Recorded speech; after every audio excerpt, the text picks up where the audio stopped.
Salam. 5.3 mövzusuna aid öyrəndiklərinizi tətbiq edin. Baxırıq. Burada qeyd olunubdur cədvəli tamamlayacaq. Həzm vəzləri verilibdir, ifraz edilən fermentlər hansı maddələrə təsir göstərir, hansı şəraitdə təsir edir. Baxırıq, ağız suyu vəzləri verilibdir. Artıq bilirik ki, ağız suyu vəzləri lizosim, amilaza, maltoza adlanan fermentləri ifraz eləyir.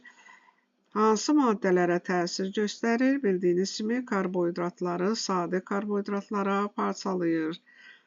Hansı şəraitdə təsir göstərir? Ağız suyunun reaksiyası zəif qələvi neytrala yaxın mühitdir. Mədə vəzlərinə gəlincə, mədə vəzləri pepsin, ximozin, lipaza fermentlərini sintez edir, hazırlayır. Hansı maddələrə təsir eləyir? Zülallara, süd yağlarına,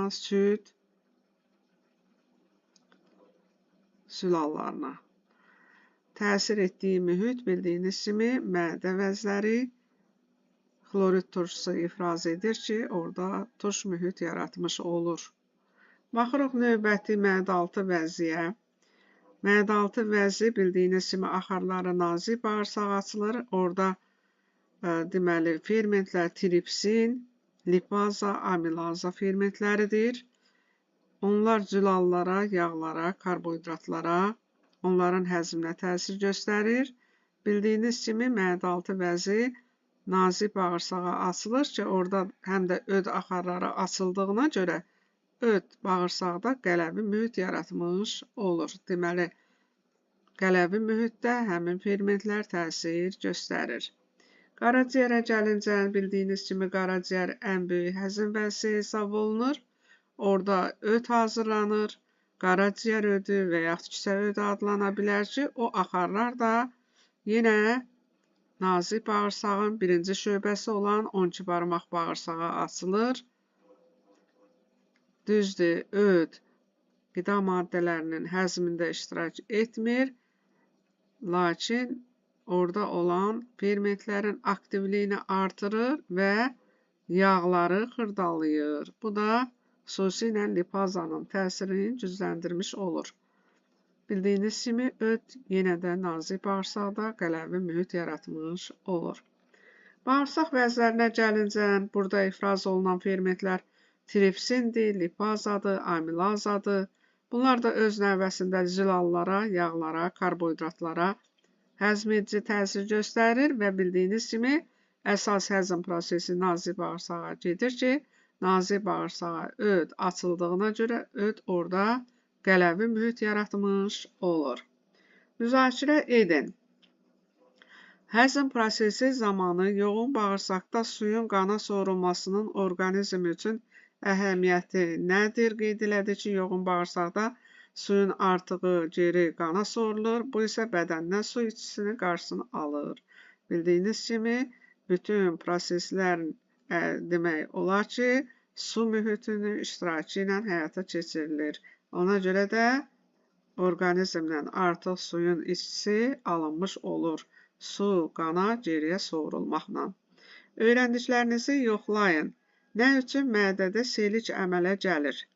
Bildiyiniz kimi, mədədə örtük vəzləri xlorid turşusu hazırlayır.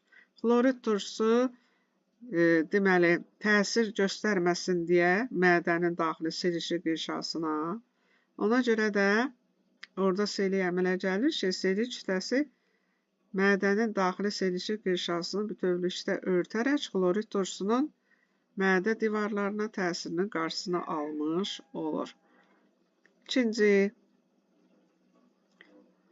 burada soruşulur, nə üçün həzm fermentləri ilə yanaşı mədə vəzləri xlorid turşusu da ifraz edir.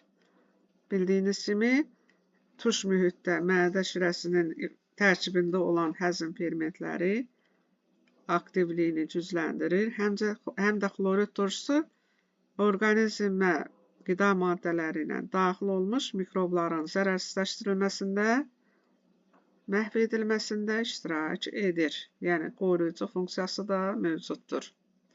Üçüncü soruşulur, İnsanda mədə xorası xəstəliyi zamanı mədənin bir hissəsini cərrahi üsulla kəsib götürürlər. Nəticədə hansı maddələrin həzmi çətinləşə bilər? Cavabınızı əsaslandırın. Bildiyiniz kimi mədədə zülalları, süd yağlarını və süd zülallarını parçalayan fermentlər mövcuddur ki, hansı ki pepsindir, ximozindir, lipazadır.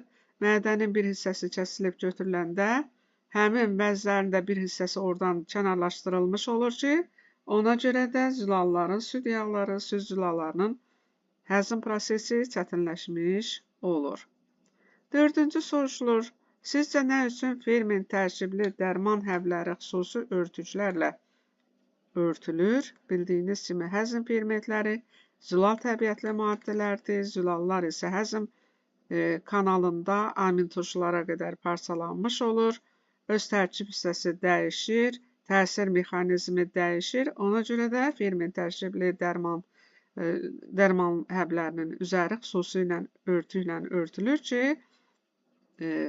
lazım olan yerə qədər öz tərkibini dəyişməsin. Bu qədər. Sağ olun.